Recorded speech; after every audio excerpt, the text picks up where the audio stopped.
এসে যখন কোরআন তেলাওয়াত শুরু করেছে, দানব কি মহাদানব এসেও তাকে শেষ করতে পারে নাই।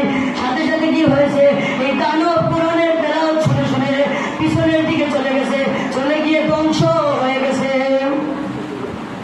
এই জন্য কোরআনের হাফেজদের বাম, হ্যাঁ, मैं तालिब मौला गो मेरे इश्क निराला, मैं तालिब मौला गो मेरे इश्क निराला, ऐ जुमला जसानी मुतजल्ली गे उजाला। এই তরবে আজমরা তোমাদের দাম কত দাম। من سلك طريقا يلتمس فيه علما سهل الله له طريقا إلى الجنة। তোমাদের যারা দিন শিক্ষার জন্য আসে, কোরআন শিক্ষার জন্য আসে, তাদের কত দাম। ফেরেশতারা নূরের পাখা বিছিয়ে দেয়, তাদের কত দাম। তাদের পায়ের নিচে ফেরেশতারা নূরের পাখা বিছিয়ে দেয়। এই জন্য তোমাদের এত দাম, বদ্রের পিপিলিকা পর্যন্ত তোমাদের জন্য দোয়া করতে থাকে। এই জন্য তোমাদের যেভাবে দাম, কোরআনের হাফেজ হতে হবে, মাথার মধ্যে নূরের তাজ পরে দেওয়া হবে। যেই তাজের এত পাওয়ার থাকবে, সারা পৃথিবী, সারা জান্নাত তোমার নূরের তাজের আলোয় আলোকিত হয়ে যাবে। সুবহানাল্লাহ। শুধু তা না, যে কোরআনের হাফেজ বানাইছে তোমার মা বাবা, তোমার শিক্ষকরা, তোমার মাতা পিতার মাথার মধ্যে নূরের তাজ পরে দেওয়া হবে।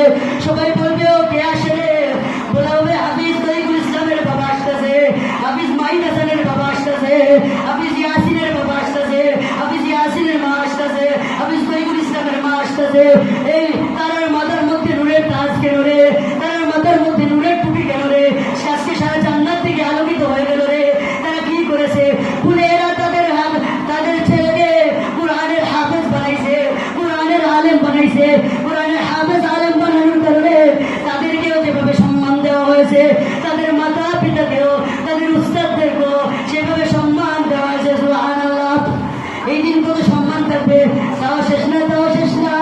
আরে আফসোস করবে সবাই, জাহান্নামের আফসোস করবে। যদি আমার একটা সন্তান এভাবে কোরআনের হাফেজ বানাইতে পারতাম, তাহলে আজকে আমিও কি করতাম, তাদের মতো নূরের তাজ পরে থাকতাম। সুবহানাল্লাহ। এই জন্য মা বাবা আফসোস করবে, যাদের সন্তানকে হাফেজ বানাইতে পারবে না, আলেম বানাইতে পারবে না, হাফেজা বানাইতে পারবে না, আলেমা বানাইতে পারবে না। তারা শুধু এই দিন আফসোস করবে আর বলবে কি, বলবে হায় রে, যদি আমারও একটা সন্তানকে আজকে হাফেজ বানাইতাম, তাহলে তাদের মধ্যে, আমারও মাথার মধ্যে নূরের কাজ পরে দেওয়া হতো, নূরের টুপি পরে দেওয়া হতো। এই জন্য মা বাবার অনেক দাম, হাফেজ যারা হয়েছে, আলেম যারা হয়েছে, তাদেরও দাম। তাদের শুধু দাম না, একটা আলেমের সাথে হাজার হাজার মানুষ জান্নাতে যাবে। সুবহানাল্লাহ। আল মুসিয়ালা তালাশ করবে, বলবে এই মাদ্রাসার কিছু টাকা দিয়ে সাহায্য করেছিলাম, এই মাদ্রাসায় কিছু চাল দিয়ে সাহায্য করেছিলাম, এই মাদ্রাসায় কিছু শ্রম দিয়েছিলাম, কিছু কথা বলে দিয়েছিলাম, বুদ্ধি দিয়েছিলাম। এই জন্য